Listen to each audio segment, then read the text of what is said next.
Good morning from Siem Reap. I was talking to a Khmer friend this week. He said something that really struck me.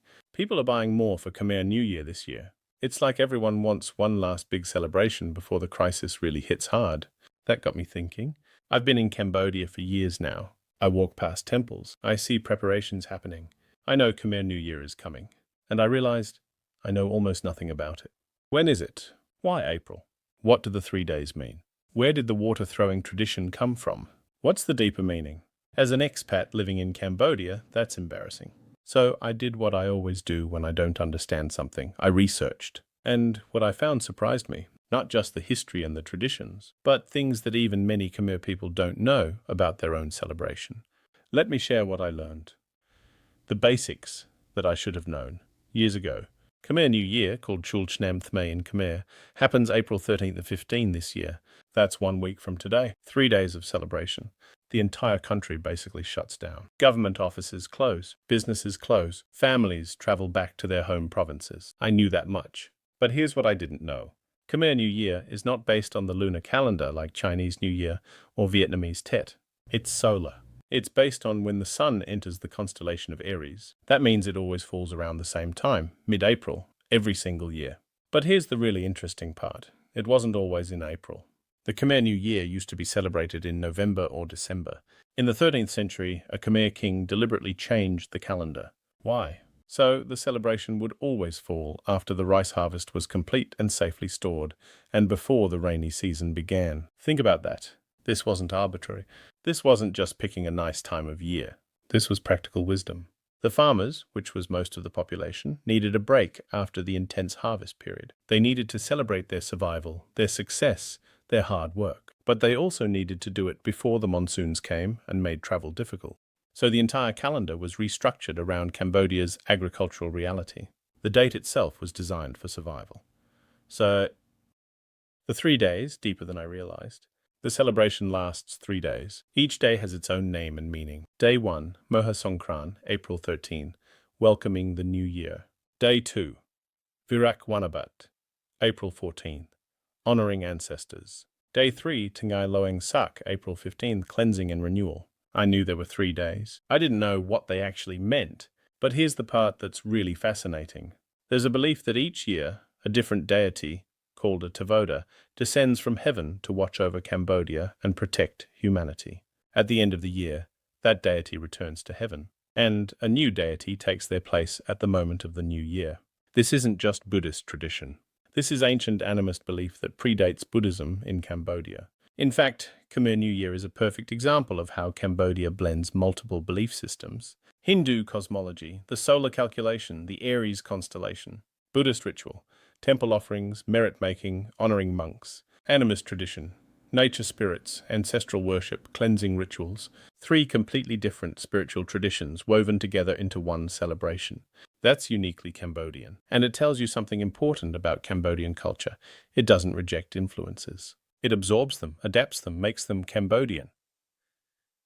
What it really means, the human part. My friend's comment about people spending more this year really stuck with me. One last celebration before the crisis hits. At first I thought, is that wise? Shouldn't people be saving money? The economy is struggling. Tourism has collapsed. Oil prices are high. But then I thought about it more deeply, and I understood. Khmer New Year isn't just a party. It's not just 3 days off work. It's renewal. It's families coming together, sometimes traveling hours back to home villages they left years ago. It's honoring ancestors, remembering where you came from. It's washing away the bad luck of the old year and starting fresh. It's saying, we survived another year. We're still here. We're still together.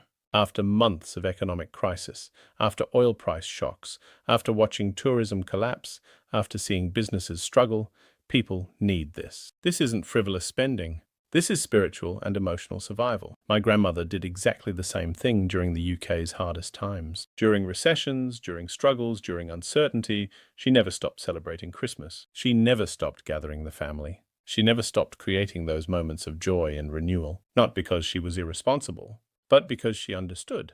Those moments are what carry you through the hard times. The celebration isn't a luxury you cut when times are tough. The celebration is how you build the strength to keep going. Cambodians understand this instinctively. They've survived the Angkor Empire's collapse, colonial rule, the Vietnam War spillover, the Khmer Rouge genocide, decades of rebuilding. And every single April they renew, they gather, they honor, they wash away bad luck, they start fresh.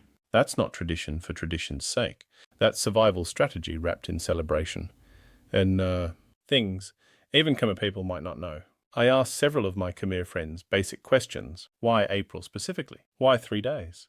Where did the water-throwing tradition come from? Most didn't know. And that's not their fault. Recent history isn't taught comprehensively in Cambodian schools. I've met highly educated Cambodians who know very little about the Vietnam War, despite it happening in their parents' or grandparents' lifetimes. The focus is often on passing exams, not on deep historical understanding. So, here are some things that even many Khmer people might not know about their own celebration. 1. The calendar shift from November to April in the 13th century. Most people know Khmer New Year is in April. Very few know it used to be in November, or that it was deliberately changed to match the agricultural calendar. 2. The water throwing has specific spiritual meaning. It's not just fun, though it is fun. The water represents washing away bad luck, cleansing misfortunes from the old year so you can start the new year pure and fresh. In traditional practice, you wash your face with holy water in the morning, your chest at noon, and your feet before bed. Elders are also washed, and doing this is believed to bring them good luck, happiness, and long life. 3. The sandy mounds built at temple grounds. During Khmer New Year, you'll see pyramids of sand built in temple courtyards. The mound represents Buddha in the center, with his 4 favorite disciples surrounding him. Each grain of sand is meant to represent a good deed for the coming year. 4. Krailan, the traditional bamboo rice cake. This is rice, coconut milk and beans pressed into a hollow bamboo stick and slow roasted over fire. The preparation is meditation. The sharing is community. The taste connects you to centuries of tradition. 5. The games aren't random entertainment. There are specific traditional games played during Khmer New Year. Ang Kun, throwing special seeds. Cheol Chung, a kind of throwing game. Leek Kanseng, twisted rope games.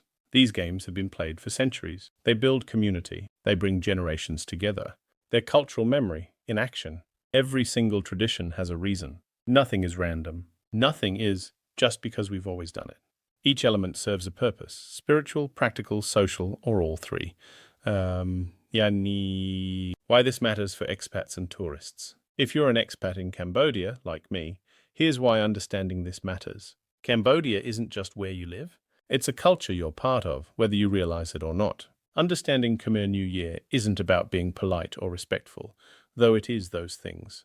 It's about seeing the practical wisdom embedded in these traditions. The calendar change to match harvest season? That's agricultural intelligence. The 3 days of renewal? That's psychological wisdom. The water cleansing? That's symbolic reset. The family gatherings? That's social resilience. These aren't quaint traditions from a simpler time.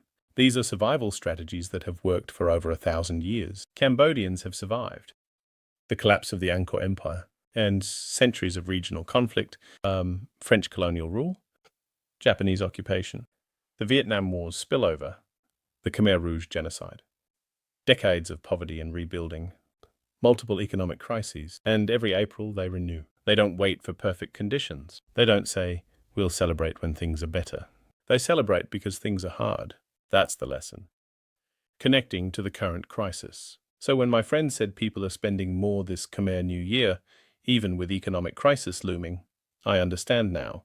They're not being reckless. They're not in denial. They're doing what Cambodians have done for centuries. Celebrate the good. Honor the past. Wash away the bad. Prepare for what's next. Renewal doesn't wait for perfect conditions. My grandmother taught me, you build resilience during good times, not during crisis. Cambodians teach me something complementary. You practice resilience even during hard times. You don't stop gathering. You don't stop honoring. You don't stop celebrating. Because those acts, those moments of renewal, they're not optional extras you add when life is comfortable. They're essential practices that carry you through when life is hard. That's what I didn't understand before. And that's what I'm learning now. Next week, when you see water throwing in the streets, when you see families traveling with bags of gifts, when you see temples full of people making offerings, when you see sandy mounds being built, when you see elders being washed with reverence, when you see children playing traditional games, when you see Krailan being roasted over fires, that's not people ignoring the crisis. That's not denial or irresponsibility. That's renewal. That's resilience in action. That's 1,000 years of survival wisdom being practiced in real time. As an expat, I'm grateful to be here to see it, to learn from it, to be reminded that celebration isn't a luxury, it's a necessity.